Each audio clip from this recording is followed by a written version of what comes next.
Hello बच्चों, आज फिर आयनिक इक्विलिब्रियम का एक शानदार टॉपिक अपन ले रहे हैं जिसकी बहुत बार प्रॉब्लम एग्ज़ाम में बनी है और काफ़ी बड़ा टॉपिक है, लेकिन मैं उसको समराइज वे में ले रहा हूँ और आपको बहुत हेल्प करेगा रिवीजन के अंदर और फटक से फॉर्मूले पिक करने में भी हेल्प करेगा।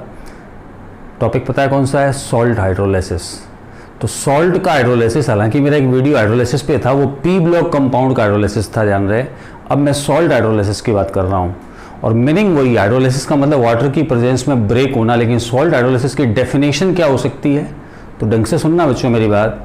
जब किसी सॉल्ट का कैटायन या एनायन या दोनों, मतलब both cation and anion, water से रिएक्ट होकर वीक इलेक्ट्रोलाइट बनाने लगते हैं, या ऐसा कह दो कि H+ आयन और OH- आयन की कंसंट्रेशन को चेंज करने लगते हैं, तो इस प्रोसेस को हम हाइड्रोलिसिस बोलते हैं।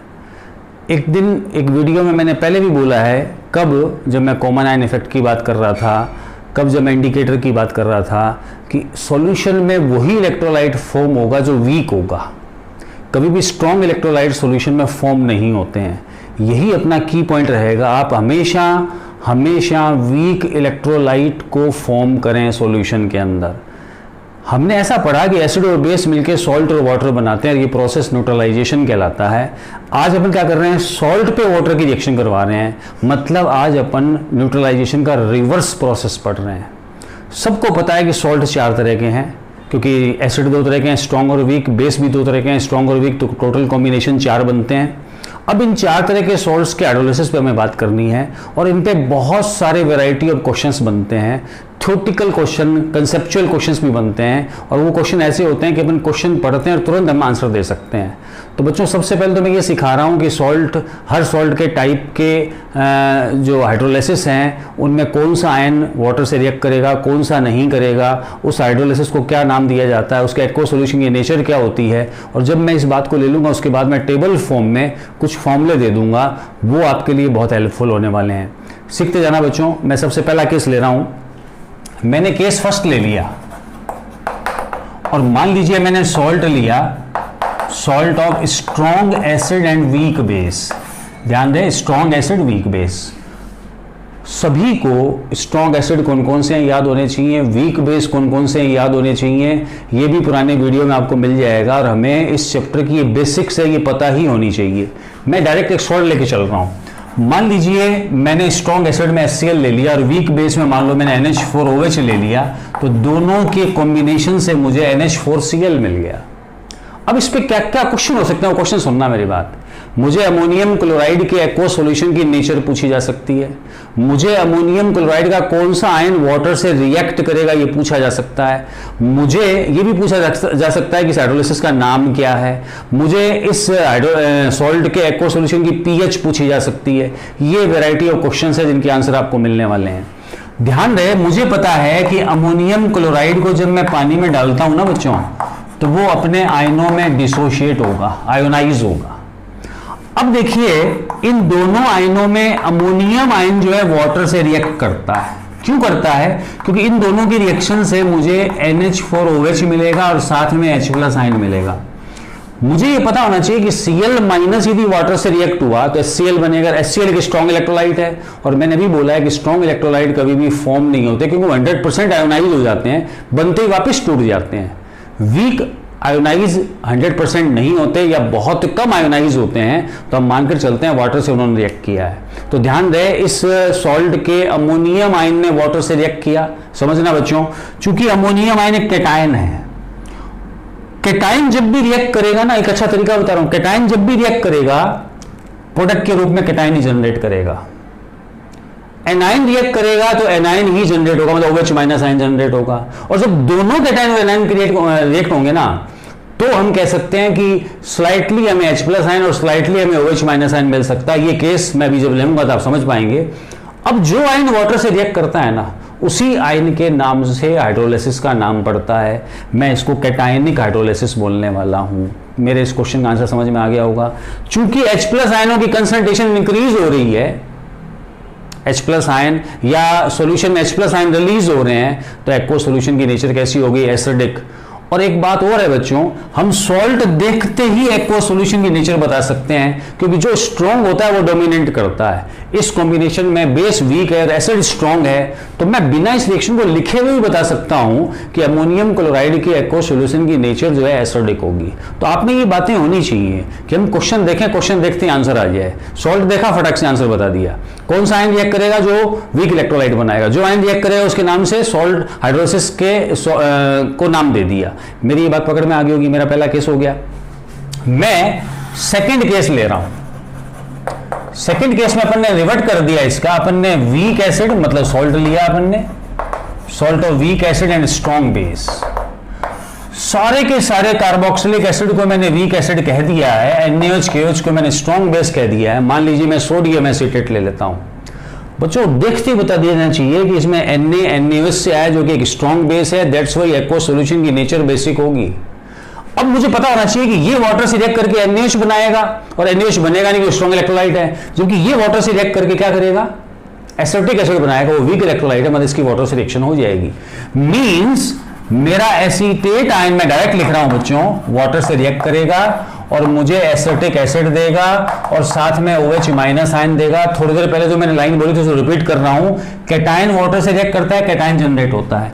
एनायन वाटर से रिएक्ट करता है, एनायन जनरेट होता है। ये बातें हमें पता होनी चाहिए। और इस बार सॉल्यूशन की नेचर बेसिक हो गई है, ये पॉइंट भी क्लियर हो गया हो। और हाइड्रोलिसिस का नाम क्या पड़ गया? Anionic hydrolysis. अब आ जाइए केस थर्ड के ऊपर। केस थर्ड में क्या होगा? मैं सॉल्ट ले रहा हूं weak acid and weak base से बना हुआ। दोनों ही पार्टनर मैंने वीक ले लिए हैं। बहुत सारे एग्जाम्पल हो सकते हैं। मान लीजिए मैंने अमोनियम एसीटेट ले लिया, और भी हो सकते हैं एग्जाम्पल। मैंने अमोनियम एसीटेट ले लिया। अब मुझे पता होना चाहिए कि जब ये पानी में डालने पर आयनों में टूटेगा, जिसके दोनों आयन लिखे बच्चों मैंने, और दोनों आयन जब वाटर से रिएक्ट करेंगे तो एक तो एसिटिक एसिड जनरेट हो गया और एक NH4OH आयन जनरेट हो गया। चूंकि दोनों ही वीक इलेक्ट्रोलाइट है इसलिए फॉर्म होंगे।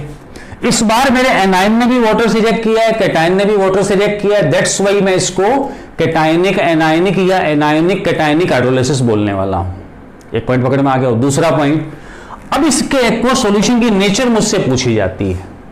तो यहां नेचर आप कहेंगे ना तो सब उधर H+ आयन है ना उधर OH आयन है, तो मैं न्यूट्रल बताऊंगा। ऐसा नहीं है, ऑप्शंस ढंग से पढ़ना है।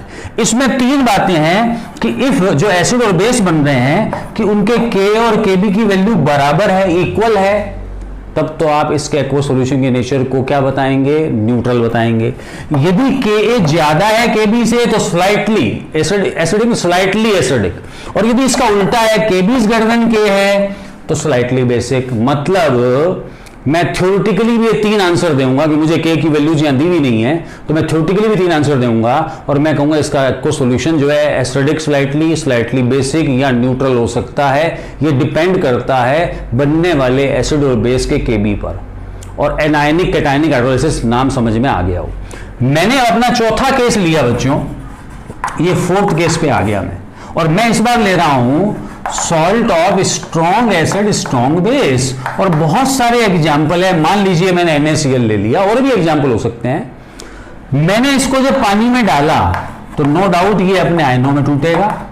और एक बात देखो बच्चों, इसके जो दोनों ही आयन हैं वो वाटर से जब रिएक्ट होंगे तो स्ट्रॉन्ग इलेक्ट्रोलाइट जनरेट करेंगे। NaOH बनेगा वो भी स्ट्रॉन्ग इलेक्ट्रोलाइट है, HCl बनेगा वो भी स्ट्रॉन्ग इलेक्ट्रोलाइट है। जैसे वो बनेंगे बनते ही वो वापस 100% आयोनाइज हो जाएंगे।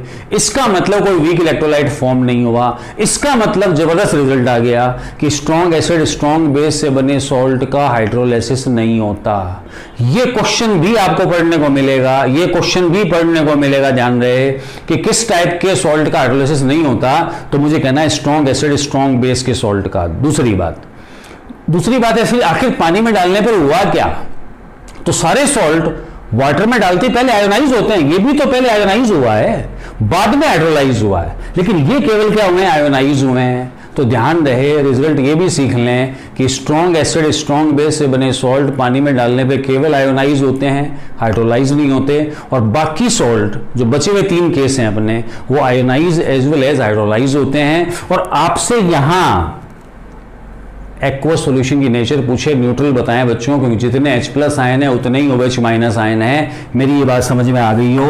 Na+ ने वाटर से रिएक्ट किया बच्चों, NaOH, या मैं सीधा लिख दूं कि NaOH बनाया, या मैं यहां सीधा इसका OH माइनस से रिएक्ट करा दूं, और ऐसे ही Cl माइनस ने H प्लस आयन से रिएक्ट किया, HCl बना, और ये वापस आयनों में टूट जाएंगे और वापस मुझे H प्लस आयन और OH आयन मिलेंगे, और दोनों कंसंट्रेशन में इक्वल होगी, H प्लस आयन और OH आयन कंसंट्रेशन से इक्वल होंगी। दैट्स वाई एक्वस सॉल्यूशन की नेचर न्यूट्रल होगी।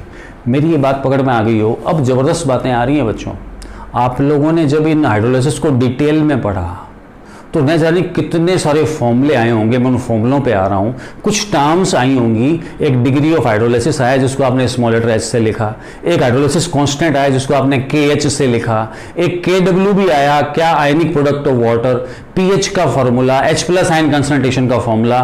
वो सारे फॉर्मूले आपको मैं डायरेक्ट एक टेबल में दे रहा हूँ। उनके डेरिवेशंस देखिए, एग्जामिनेशन हॉल में डेरिवेशन काम में नहीं आने वाला है। हमारे दिमाग में सीधा फॉर्मूला क्लिक होना चाहिए और हम इमीडिएटली आंसर देते हैं, क्योंकि इतना हमारा समय ही नहीं होता है। तो इस बात को ढंग से सीखना, मैं एक टेबल फॉर्म में सारी बात बता रहा हूँ, समझते और सीखते जाएं। बच्चों, मैंने एक टेबल की बात की है और उस टेबल के अंदर 7 कॉलम बना रहा हूँ मैं। तो थोड़ा सा उस टेबल को ढंग से सीखना, फिर अपने हाथ से लिखना उसको, और जहाँ आप पढ़ते हैं वहाँ कागज़ पे लिखकर सामने दीवार पे लगा लें, ताकि ये फॉर्मूले आपके दिमाग में बार बार आते रहें और आपकी मेमोरी में रहें। कॉलम देखते जाएं। मैं पहला कॉलम ले रहा हूँ टाइप ऑफ सॉल्ट, मेरे सॉल्ट का टाइप कैसा है। दूसरा कॉलम जो है ना बच्चों, वो क्या आ रहा है, नेम ऑफ हाइड्रोलाइसिस, जो अपन ने पढ़ लिया है, अभी समझाया है मैंने, लेकिन मैं इस तरह से लिखना चाहता हूँ। तीसरे कॉलम में नेचर ऑफ सॉल्यूशन, ये नेचर ऑफ सॉल्यूशन हो गई, कि एसिडिक होगा, बेसिक होगा, न्यूट्रल होगा, क्या होगा वो बताना है मुझे। अगले कॉलम में अपना KH इजिकल टू आएगा। आप सबको एक पता हो, KH, KW, KA और KB में रिलेशंस आपने पढ़े हैं, उनको डिराइव किया है। तरीका बता रहा हूं कि KH इजिकल टू KW हमेशा होगा, अपोन में क्या आएगा, dissociation constant of weak electrolyte. मेरी ये बात पकड़ में आ गई। जो वीक इलेक्ट्रोलाइट है ना, उसका डिसोशिएशन कांस्टेंट, मान लो सॉल्ट में एसिड वीक है तो K आ जाएगा, बेस वीक है तो नीचे KB आ जाएगा, दोनों वीक हैं तो K इंटू KB आ जाएगा, दोनों का प्रोडक्ट आ जाएगा। तो मेरा ये कॉलम भी समझ में आ गया हो। हालांकि ये थोड़ा सा आगे निकल गया, तो मैं इसको शॉर्टकट में लिखना चाहता हूं ताकि मेरी टेबल पूरी ढंग से बन सके। मैंने अभी लिखा है KW, अपोन में डिसोशिएशन कांस्टेंट लिखना है ऑफ WE का मतलब समझ जाना, वीक इलेक्ट्रोलाइट। क्लियर है? ये लो, अगला कॉलम ले रहा हूं। अगला कॉलम आ रहा है मेरा small letter H, degree of hydrolysis. अगला कॉलम आ रहा है मेरा H प्लस आयन कंसंट्रेशन, मतलब pH निकालनी है तो H प्लस आयन कंसंट्रेशन अपने पास होनी चाहिए। और लास्ट कॉलम आ रहा है बच्चों, और वो आ रहा है pH का। टोटल 1 2 3 4 5 6 7 कॉलम हो गए। 7 कॉलम की मैंने बात की थी, समझते जाना सारी बात। पहला केस लिया मैंने, salt of strong acid weak base. Shortcut में लिखा है बच्चों, स्ट्रॉन्ग एसिड वीक बेस। हमें पता है कि जो वीकर पार्टनर होता है, या ऐसा आयन जो वाटर से रिएक्ट करके वीक इलेक्ट्रोलाइट बनाता है, वही हाइड्रोलाइसिस में पार्टिसिपेट करता है। मान लो मैंने एक एग्जांपल ले लिया, मैंने NH4Cl ले लिया है बच्चों। मुझे पता है, अभी भी समझाया था, इसका अमोनियम आयन वाटर से रिएक्ट करता है, मतलब कैटायन रिएक्ट करता है, तो नाम पड़ गया कैटायोनिक हाइड्रोलाइसिस। ये लो, बहुत आसान बात बन जाएगी, कैटायनिक हाइड्रोलाइसिस नाम पड़ गया। मुझे पता है कि कैटायन ने रिएक्ट किया तो कैटायन जनरेट किया होगा, मतलब H प्लस आयन जनरेट किया होगा, तो नेचर एसिडिक हो गई, मतलब एक्वस सॉल्यूशन की नेचर एसिडिक है बच्चों। मुझे KH का फॉर्मूला लिखना है तो KH बराबर KW तो आएगा, अपोन में मैंने क्या लिखा अभी अभी, वीक इलेक्ट्रोलाइट का डिसोशिएशन कांस्टेंट। इन दोनों में से वीक कौन है, मेरा बेस, तो नीचे KB आ जाएगा। डिग्री ऑफ हाइड्रोलाइसिस जो होता है ना, स्मॉल लेटर H है, मैं इसका डायरेक्ट फॉर्मूला लिख रहा हूं।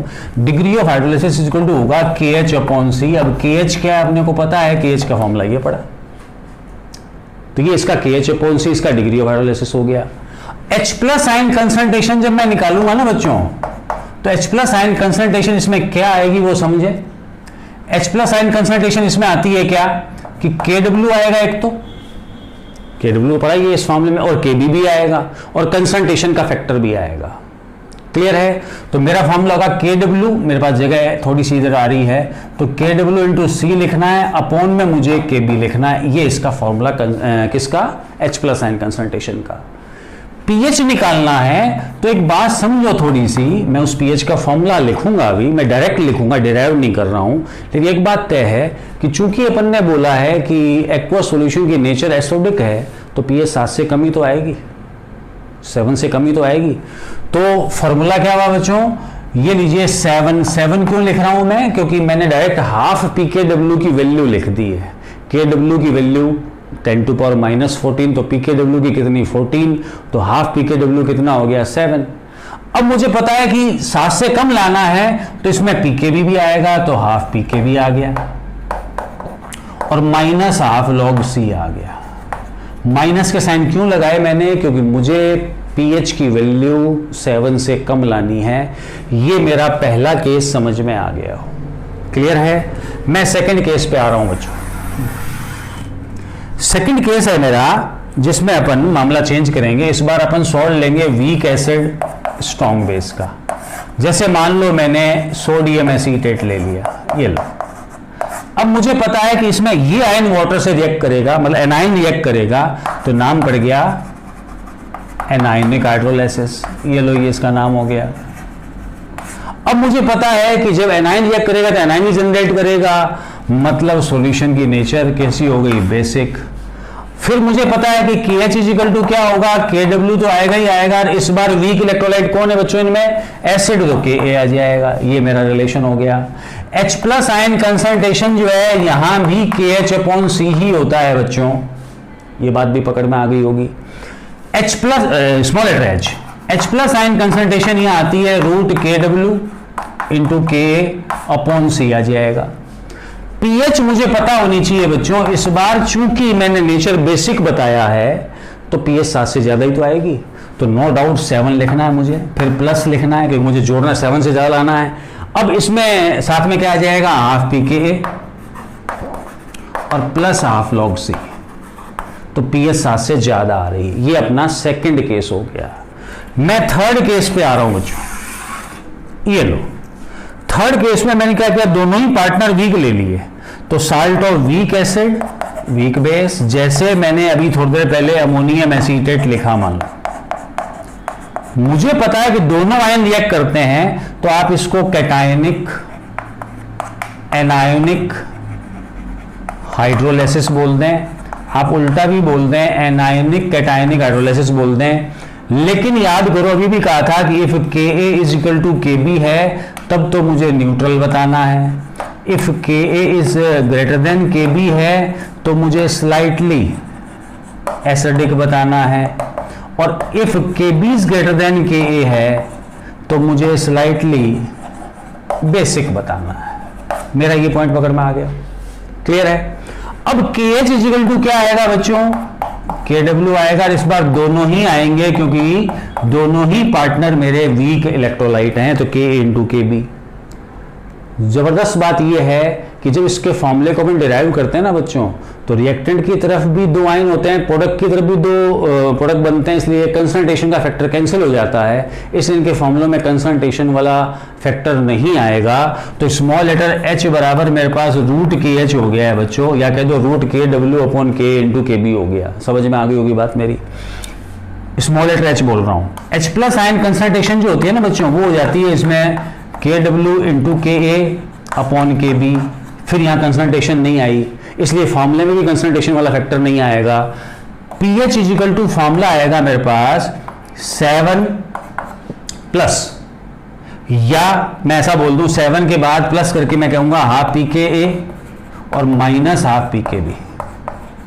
ये फॉर्मूला मेरा pH का है। तो यहाँ pH बराबर भी हो सकती है, मतलब 7 भी हो सकती है। pH बराबर का मतलब इनके pK और pKb की वैल्यू बराबर है, तो pH 7 हो गई, और pKa ज्यादा है तो 7 से ज्यादा हो गई, pKb ज्यादा है तो 7 से कम हो जाएगी। तीनों नेचर आ गई। चौथा केस जो है ना बच्चों अपना, उसकी बात बड़ी जबरदस्त है, और अपन ने अभी पढ़ा था कि चौथे केस का हाइड्रोलाइसिस होता ही नहीं है। तो जब हाइड्रोलाइसिस नहीं होता तो फिर उसके हाइड्रोलाइसिस को कोई नाम नहीं दिया जाएगा। जब हाइड्रोलाइसिस नहीं होता तो बच्चों उसका डिग्री ऑफ हाइड्रोलाइसिस भी नहीं आएगा, उसका हाइड्रोलाइसिस कांस्टेंट भी नहीं आएगा, सिर्फ पीएच की बात आएगी और H+ आयन कंसंट्रेशन आएगी। वो मुझे पता है H+ आयन कंसंट्रेशन कितनी होगी, 10⁻⁷ होगी, पीएच कितनी होगी, 7 होगी। ध्यान रहे मैंने स्ट्रॉन्ग एसिड स्ट्रॉन्ग बेस लिखा, यहाँ कुछ नहीं है, यहाँ कुछ नहीं है, यहाँ कुछ नहीं है, यहाँ कुछ नहीं है, ये 10⁻⁷ है और pH = 7 है। मेरी ये बात समझ में आ गई होगी। ये इन्फॉर्मेशन आपको बहुत हेल्प करने वाली है। मान लीजिए एक छोटा सा मैंने एक क्वेश्चन ले लिया, सिर्फ छोटा सा एक क्वेश्चन, समझना उसको।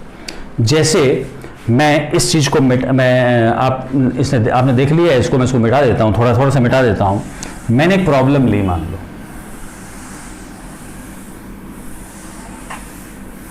मुझे क्वेश्चन क्या मिला, मुझे क्वेश्चन मिला कि 10⁻⁴ m NaCN सॉल्यूशन मिला है मुझे, और मुझे इसकी pH डिटरमाइन करनी है, और उसने क्या दे रखा है, Ka of HCN दे रखा है मुझे 10⁻⁷। क्वेश्चन ऐसे तो आएंगे, और क्या है। मैंने फट देखा एक सॉल्ट है ये, और सॉल्ट के सॉल्यूशन की pH निकाल ली। मैंने तुरंत देखा इसमें स्ट्रॉन्ग इलेक्ट्रोलाइट कौन है बच्चों, सोडियम। कहां से आया, NaOH से। तो मुझे पता होना चाहिए कि pH 7 से ज्यादा ही आएगी। तो कई बार क्या होता है, बिना कैलकुलेशन के भी आंसर बनते हैं, ऑप्शन चेक कर लो, हो सकता है कि 7 से ज्यादा एक ही आंसर दिया, वो आंसर हो गया, लेकिन अपन कैलकुलेट करना चाहते हैं।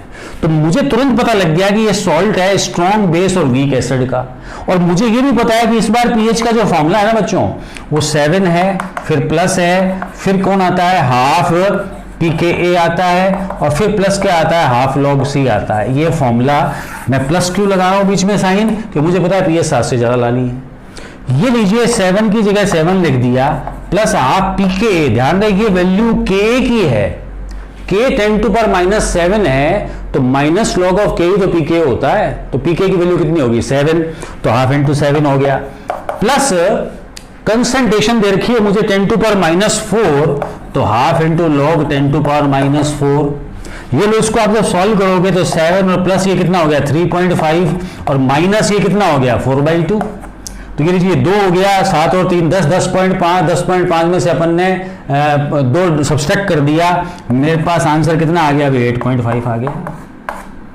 8.5 ही आया ना, 10 ना 8.5, ये मेरी pH हो गई। तो कितना आसान है, न्यूमेरिकल भी ये फॉर्मूले याद होंगे, इनको यूज लेना तुम्हें आएगा तो क्वेश्चन सॉल्व होंगे। मेरे ख्याल में ये इन्फॉर्मेशन आपको बहुत हेल्प करेगी, और कभी भी सॉल्ट हाइड्रोलाइसिस का क्वेश्चन गलत नहीं होना चाहिए। नेक्स्ट वीडियो के लिए तैयार रहें बच्चों। Okay, thank you.